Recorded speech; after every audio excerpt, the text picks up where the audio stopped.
अस्सलाम वालेकुम। मेरा नाम डॉक्टर फ़ाइज़ा रहमान लोधी है और मैं कैंसर के शोबे से 10 साल से मुंसलिक हूँ। मैं as a consultant oncologist Mayo hospital में अपने फ़राइज़ सरअंजाम दे रही हूँ। इसके अलावा इकरा हॉस्पिटल में भी कंसल्टेंट ऑन्कोलॉजिस्ट जो है इसकी प्रैक्टिस कर रही हूँ। हमारा आज का टॉपिक है breast cancer. Basically breast cancer जो है वो औरतों में पाया जाने वाला सबसे ज़्यादा मोस्ट कॉमन कैंसर है और पाकिस्तान में इसकी शरह में बहुत ज़्यादा इजाफा हो रहा है क्योंकि हम वक्त के साथ साथ हम वेस्टर्नाइज माशरे की तरफ जा रहे हैं। हम हेल्दी लाइफस्टाइल जो है उसको छोड़ के सेडेंट्री लाइफस्टाइल की तरफ हमने अपना लिया है और इसमें इसकी वजह से हमारी जो लोग हैं इनमें मोटापे में बहुत तेज़ी से इजाफा हो रहा है, जो कि इसकी ब्रेस्ट कैंसर की एक बहुत बड़ी वजह है। इसके अलावा और भी बहुत सारे रिस्क फैक्टर्स हैं जो कि ब्रेस्ट कैंसर करने का सबब बनते हैं, जिसमें एक बहुत बड़ी वजह हार्मोनल गोलियों का लेना है, जो कि हार्मोनल गोलियां जो है एक जो है माहवारी रुकने के बाद ली जाती हैं, उनको नहीं लेना चाहिए। और इसके अलावा जो है जो कॉन्ट्रासेप्टिव पिल्स हैं उनके इस्तेमाल से भी ब्रेस्ट कैंसर की शरह में इजाफा हो रहा है। इसके अलावा जो ब्रेस्ट कैंसर है उसकी और भी बहुत सारी वजूहात हैं। इसमें से मोस्ट कॉमन वजह जो है जो हमने डिस्कस किया, जो ख़वातीन जिनको ब्रेस्ट कैंसर एक दफ़ा हो चुका होता है उनमें भी दूसरी साइड पे ब्रेस्ट कैंसर होने का रिस्क बहुत आम जो होती हैं ख़वातीन उनसे ज़्यादा होता है। इसके अलावा वो ख़वातीन जिन्होंने किसी और बीमारी की वजह से या और कैंसर की वजह से शॉएं लगवाई हो छाती पे, उनमें भी ब्रेस्ट कैंसर का रिस्क कदरे काफ़ी बढ़ जाता है। इसके अलावा 10 से 15% जो ब्रेस्ट कैंसर्स हैं वो के जेनेटिक म्यूटेशंस की वजह से होते हैं, जिसमें मोस्ट कॉमन म्यूटेशंस जो हैं BRCA1 एंड BRCA2 हैं। इसके अलावा और भी बहुत सारी म्यूटेशंस पाई जाती हैं जिसकी वजह से ब्रेस्ट कैंसर हो सकता है। इसमें आजकल हम क्योंकि वेस्टर्नाइज माशरे की तरफ जा रहे हैं, मैंने जैसे कि पहले डिस्कस किया, लेट मैरिजेस का होना और बच्चों को दूध ना पिलाना, ये भी एक ब्रेस्ट कैंसर की एक वजह है। जैसे कि बताया, ये लेट चाइल्ड बेयरिंग एज जो है वो इसका ब्रेस्ट कैंसर का रिस्क फैक्टर है। तो हमें चाहिए कि जल्दी फैमिली लाइफ कंप्लीट की जाए और बच्चों को एक ख़ास मुद्दत के लिए दूध पिलाना ज़रूरी है, ताकि ये एक ब्रेस्ट कैंसर के रिस्क को कम कर सकता है।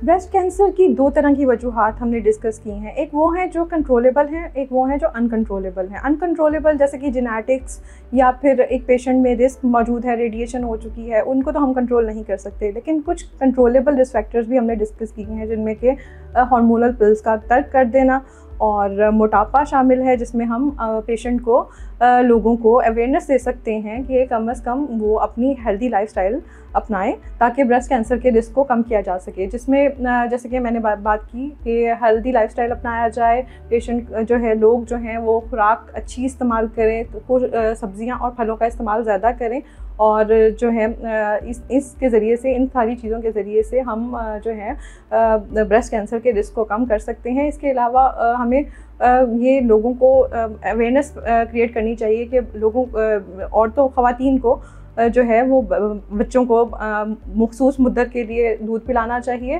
ताकि इससे भी ब्रेस्ट कैंसर का रिस्क कम हो सकता है।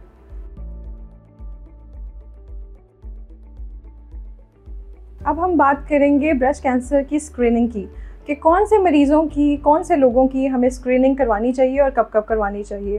ब्रेस्ट कैंसर की तशख़ीस जल्द तशख़ीस के ज़रिए से ही हम इससे बच सकते हैं और कम से कम इलाज को करवा सकते हैं। जैसे कि अगर हम तशख़ीस जल्दी कर लेंगे तो हम कीमोथेरेपी से भी बच सकते हैं और पूरी छाती को रिमूव करने के बजाय हम सिर्फ गिल्टी को रिमूव करवाने की सर्जरी भी करवा सकते हैं और इसका इलाज मुमकिन कर सकते हैं। आम तौर पे हर खातून को 40 साल की उम्र के बाद अपना मेमोग्राम करवाना चाहिए, जो कि हर साल मेमोग्राम करवाना लाजमी है। और इसके अलावा जो जिन लोगों को हाई रिस्क फीचर्स मौजूद हों, जैसे कि किसी को फैमिली हिस्ट्री मौजूद हो, जिसकी फैमिली में 50 साल से कम उम्र की खातून को ब्रेस्ट कैंसर हुआ हो या फिर बच्चेदानी का या अंडेदानी का कैंसर हुआ हो, उसको अपनी स्क्रीनिंग लाजमी करवानी चाहिए। लेकिन उसके लिए आपको अपना breast self examination early age से स्टार्ट कर देना चाहिए। हर माह अपने ब्रेस्ट में रूनुमा होने वाली तब्दीली का मुआयना करना चाहिए और अगर कुछ तब्दीली नज़र आए तो डॉक्टर से रुजू करना चाहिए। इसके अलावा ब्रेस्ट अगर कुछ तब्दीली हो तो फिर आपको अल्ट्रासाउंड करवा के उसकी आगे तशख़ीस करने के तरफ रुजू करना चाहिए।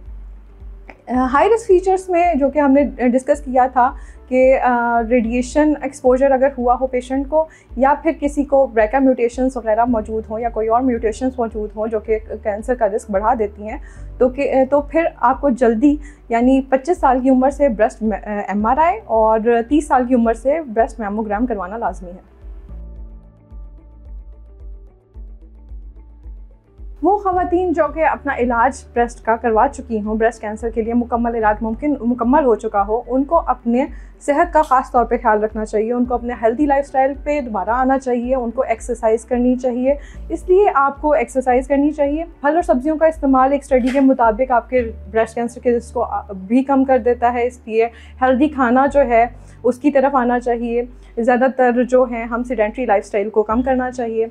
इसके अलावा जो है, क्योंकि मैंने डिस्कस किया था कि ब्रेस्ट कैंसर एक दफ़ा अगर हो चुका हो तो दूसरी छाती में ब्रेस्ट कैंसर का रिस्क दूसरी ख़वातीन की निस्बत बढ़ जाता है, तो हमें ईयरली मैमोग्राम ऐसी ख़वातीन का करवाना लाजमी है।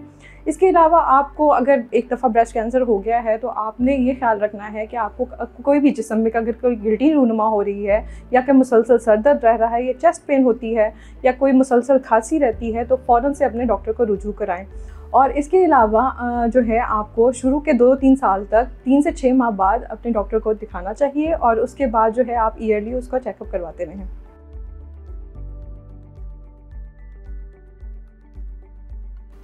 सबसे आखिर में मैं आपको ये मैसेज देना चाहूँगी कि ब्रेस्ट कैंसर एक काबिल इलाज मर्ज़ है। हम बर वक्त इसकी तशख़ीस करके हम जो है मरीज़ को मुकम्मल सेहतयाबी की तरफ लेके जा सकते हैं। इसलिए इसकी स्क्रीनिंग करना एक अपनी मामूल का लाजमी हिस्सा बनाएं, और ख़वातीन अपनी छाती का मुकम्मल तौर पे हर महीने मुआयना करें।